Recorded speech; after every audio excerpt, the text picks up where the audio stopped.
French love fashion more than anything in the world. Yeah. So there's so much passion in their love that it's so easy to riff on. All of that coquettishness and flirtatiousness and femininity and all this decor. That was the sickest show I ever. can't. I can't believe No it's more just love. happened. I'm making you. And I said, okay, I have to go back. Sorry. This is Rachel. Sorry, she's a very good friend. Hi. This is Alexandra. Hello. And I'm doing the middle of an interview. Okay, so go. You Okay. go. How are you? That was amazing. Mark always does what he wants to do, and it's always such a statement of what he wants to do, and I love that. And I was so moved that he invited me to the show, and it was such an inspiring show. I loved it. It was like Marie Antoinette in a washing machine. It's Marie and Victoria. And again, it wasn't even specifically those women. I think of those women because what they share is this joy of fashion and this joy of being a girl or a woman and the joy of getting dressed and accessorizing. And like, you know, under any circumstances, I cannot imagine, you know, them ever wearing sweats, you know, and even if they did, they'd probably wear them with high heels in the most fantastic way, like harem pants. So, you know, I just think these are girls who, with no effort, you know, but just pure love and passion, get dressed.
Most of the people whose shows I go to are friends of mine and people I want to support, and you know, it's always such a pleasure to come here to see what their new creations are. How it came out was the way you saw, but you know, there was a real great effort to work with fabrics, and the approach to making the clothes was very studied in terms of tucking and pleating and smocking and gathering. We wanted to create texture and new fabrics by working flat fabrics, and then we created shapes and volumes through working those fabrics into silhouettes.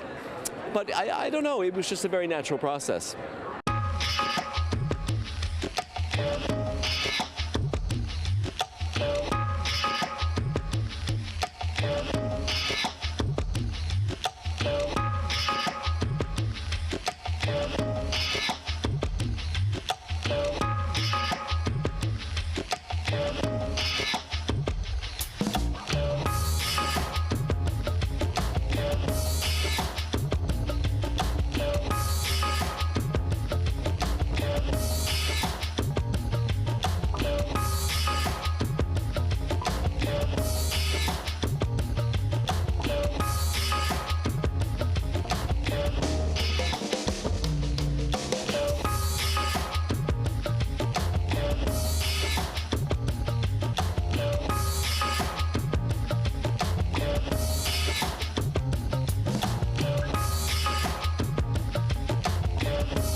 That gesture came Adrian in the studio had tied a little piece of fabric in Lucy, another girl in the studio's hair, and she had a top knot and she has fringe, and she was looking very French.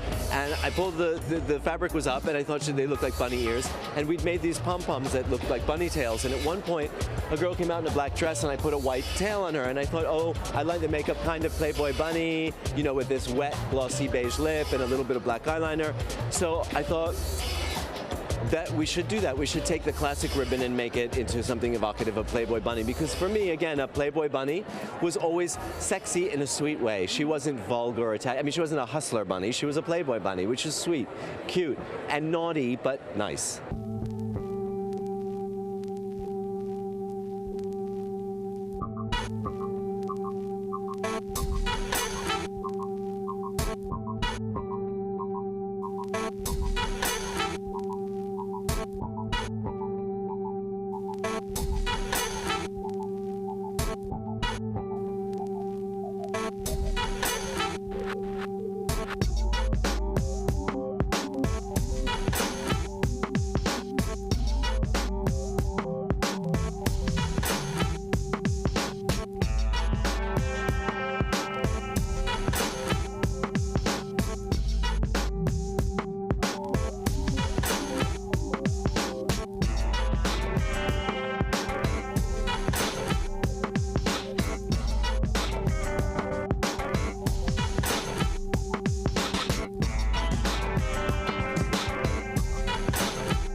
Shoes and the bags, they're great.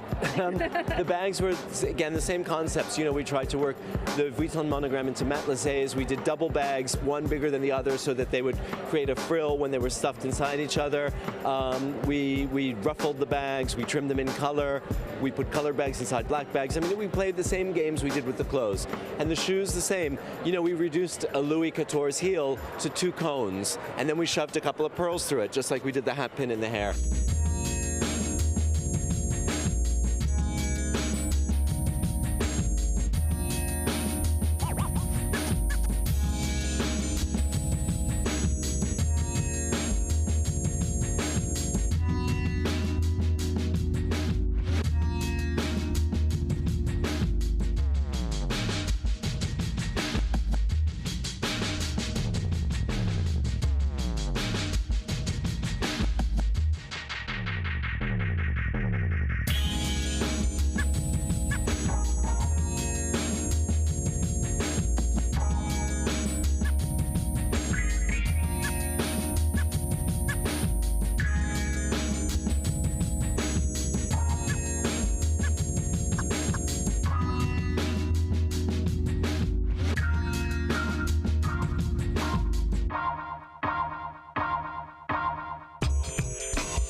He's just got such an amazing flavor for style and being chic and making things that are old, new, and but also doing it with in such a modern way that, you know, you can never really pinpoint what the inspiration is. It's just always like reinventing style. There was this sort of, kind of like you said, naive approach to these classic things. The Louis heel, the sort of little ball dress, you know, all that stuff. It was very 1+1, really simple.